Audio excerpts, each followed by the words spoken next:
Hey guys, Ryan Chia here with Ron Moses on a 5-minute YouTube interview on how to write a book.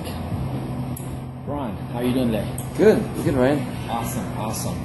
So I'm really excited here to meet Ron. Ron has written a book that talks about how to become a millionaire. More importantly, the secrets of becoming a millionaire. Yeah, here's the book right here that I wrote.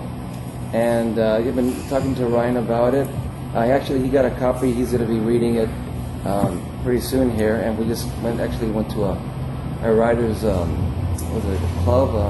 Writers club. Yeah, and it was the first time I've gone to it, and it was good. Me too. Absolutely.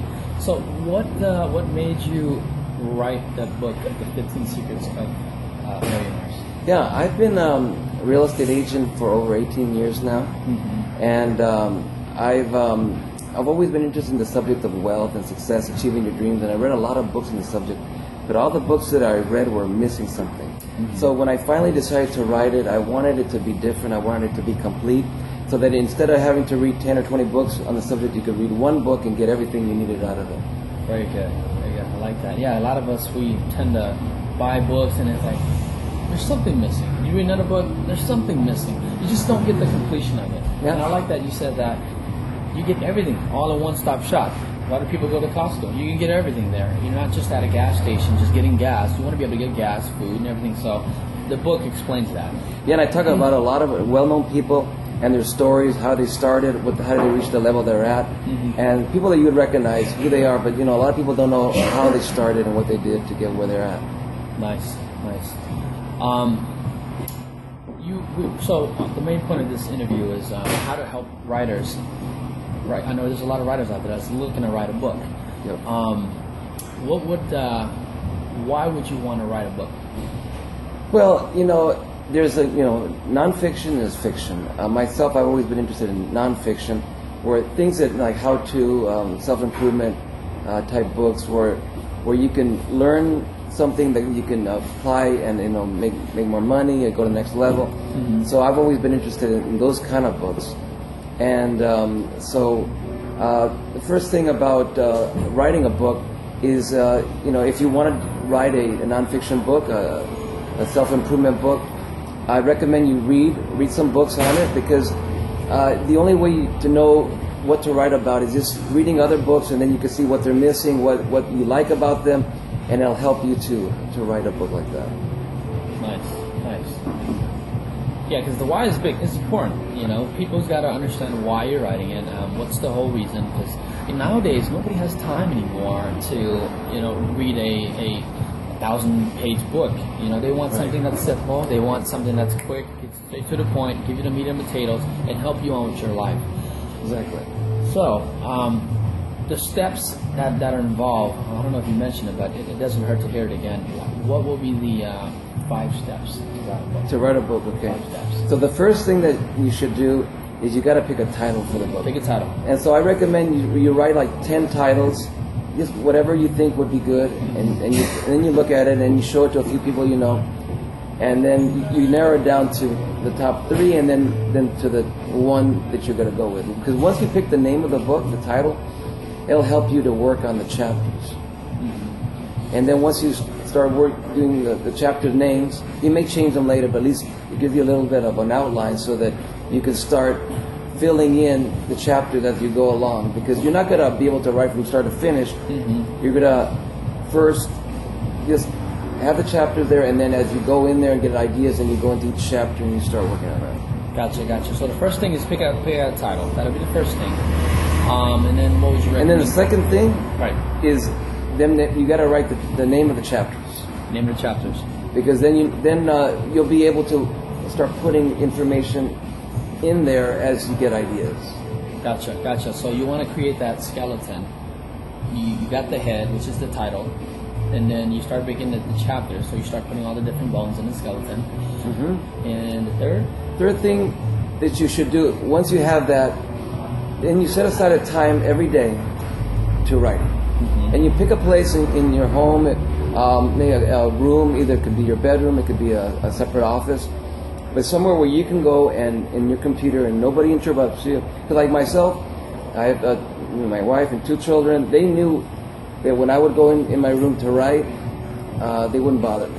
You know, they just give me the time, because then it doesn't disrupt you. You get into your flow, and you're able to do it. And the thing is to do it every day if you can, like a few hours a day. Yeah, the more content you put in it, the faster you can get it out. Yeah, so you gotta get into a routine where you do it every day, so that even if it's, and don't write to try to make it perfect. Right. Just put it out there, put it down in the computer or however you're writing. Just whatever's coming to your mind, and then later you can edit it. Later you can rewrite it. Yeah, and it took you 5 years to write this. It was not this fly-to-night book. He spent hundreds of hours reading hundreds of books. Yep. And he condensed it all in just one book for you guys. Yeah, so it took me 2 years to write the book. I'm sorry, 2 years. Yeah, well, initially, 2 years to write it, and then I got a professional editor to go through the whole thing. Sure. And she had a lot of things recommending a change. Okay. And then once I went through all those changes, then I took another 3 years, for a total of 5, to get it the way I wanted it. It was a lot of rewriting. In fact, it took me more time to rewrite it than actually writing it, because to really get everything flowing, and then getting rid of, because I ended up with like 325 pages, right, and got it down to 256 pages. So gotcha. So I just got rid of all the stuff that wasn't important and just kept the essential. Gotcha. Thank you, Ron. Yeah. Let's see. So we got the who, the what, the when, and why. That's important, right? All you writers probably know more than I do. This is kind of like on the fly kind of stuff. So, but we're here to help. Okay. And there's one thing that you need to do after that. Okay, so let's see here. You have so now you have the title, you have the chapter headings, and you start working on that. And then once you finish it, then you have a choice. You could either try to get a publisher, or you could self-publish. Now nowadays, self-publishing, even J.K. Rowling, the author of Harry Potter, when she released her ebook, she didn't go the route, because her books were with a publisher, and she went self-published for the ebook. Oh, okay. So she's getting a lot more of the royalties now from being self-published compared to it's a small royalty when you go with a publisher. And of course, a publisher is good because they'll get you the distribution in the bookstores and all, even though there's less bookstores now. Yeah. But Amazon is like the number one place to get books. Yeah. It's hard to compete against for an online, because Amazon, they have no limit to the titles that you can put. They have millions of titles. A bookstore can only put so many books, so it's limited shelf space. That's true. For myself, this limited real estate. Yeah. Yeah. For myself, when I first launched my book, I did it as an ebook through Amazon.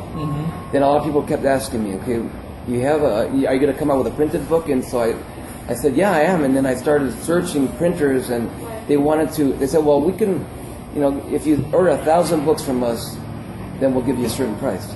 I said, I didn't want 1,000 books in my garage. Right. So then I found out that Amazon has a division called Create Space. Sure. And they're able to do it for very little money, or even sometimes free, as far as the paperback. Right. As far as getting you, just the way this book is this is from Create Space. When I first saw it the first time after working on it for 5 years, it was an amazing experience. Right. And they sent me 5 proof copies, and with a few things I had to correct, but overall it was pretty good. And so I order usually 50 books at a time. I don't have to have a whole bunch of books. When I sell those, I order more. And the advantage of it is, if you have to edit it, if you find mistakes in it, you can go in there, correct it, and then order the 50 books without any mistakes. So it's really self-publishing. What I like about self-publishing is it's a higher royalty, for one thing, and then secondly is it gives you total control. Yep. Because when you have a publisher, they're going to say, well, we want you to change the name of the book, we want you to change the content. I didn't want that. And then another thing too, if you go with a traditional publisher, you may get a lot of rejections, because they're looking for a known author. And if it's your first book, it's going to be very hard to get a publisher to go with you. Right. So I wanted the experience. I've always been like an entrepreneur type, and I wanted the control. And that's why I decided to self-publish. Now, and another thing, I got into Barnes & Noble. I have it in Barnes & Noble in San Diego, Orange, and Los Angeles counties. It was hard to get in there because they have, limited shelf space. Oh yeah. But once I got the first one in, then I was able to tell the manager, you know what, I'd like to get my book in your store, and I just kept going. and now it's. Eventually, I would like to get it nationwide, but I'm thinking of maybe going with a traditional publisher, possibly if I can get. Now that I've sold, the book now, I may do that because then they can get you into all the stores easier than trying to do it yourself. Awesome, Ron. We're gonna wrap it up here. I know I promised 5 minutes, but it's 10. We're going to have another interview, part 2, in the nearby future. A couple of questions here, Ron, before we wrap it up. Okay. How does it feel now that you've got your book and it's out in Barnes & Noble? How does it feel? When I first went to the Barnes & Noble that had it, I saw it on the bookshelf next to, Rich Dad Poor Dad and Secrets of a Millionaire Mind, other books like that, and I said, wow, my book is next to these authors that I admired. I know. And there it is now. And wow. I've been getting a lot of people telling me, I've seen your book in Barnes & Noble. Yeah. So even though, I had it on Amazon, and having it in the physical bookstore has made a big difference because people still like to pick it up, look at it, and it's great, to have a book. It's a dream come true for me. I've dreamed about this for a long time. And I've always admired authors, and I said one day I want to write a book, and it was very hard, but it was like an intellectual challenge to write it, and it was a very good experience. Wow. The company's called Motivation and Results. It's the company here. So if you want more information about Ron, you can reach me on my website. Another thing is, Ron, how do we get a hold of you if you want more information about your book? Sure. You have a website, a phone number, whatever you want. If you go to Google and put Ron Moses, you'll see a lot about the book and about me. That's one way. Or you can go to my website, the15secrets.com. That's the15secrets.com, and you can find a lot about me there. And or go to Amazon.com and just put the 15 Secrets of Millionaires or my name, and you'll find the book there. It's the kind of book that I had been looking for that I couldn't find, so since I couldn't find it, I wrote it myself, and I've been getting great feedback for it. It came out better than I thought, and it's I've read a lot of the books, Think and Grow Rich, all these books, but comparing that to my book, I just think the main thing of my book is it's complete. Right. All the other books, they may be good, but they don't give you everything you need, and my book gives you everything you need. So you can do that. You can read 100 books, spend 100 hours, or you can just find one-stop shop book, Ron Moses, and fall in love and get married to it. Yeah, here's the book, and please check it out. And if you read it, I know that you'll like it. Thanks for watching, guys. Have a great one. Go ahead and follow Motivation and Results on Twitter, Facebook, YouTube. Now that we got YouTube, and then Ron Moses. Again, Google him. Okay, guys. Thanks for having us. Have a great day. Thanks a lot. All right.